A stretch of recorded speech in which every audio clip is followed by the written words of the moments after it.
Good night din, Miss Mine. Good night din, Zeynep. Pwede ka bang makausap? Oo. Kasi, gusto ko na mag-resign. Hindi na ako babalik dito. Pwede ko bang malaman kung bakit ka magre-resign?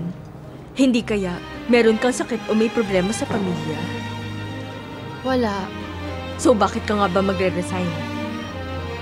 Kasi ayoko na magtrabaho dito. O sige, pero kailangan mo nang maaprubahan ni Mr. Alihan.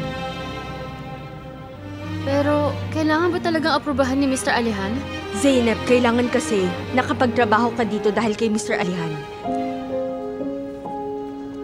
Kailangan malaman niya bago ka makapag-resign. Pasensya na hindi ka makakapag-resign kung walang approval. Sige.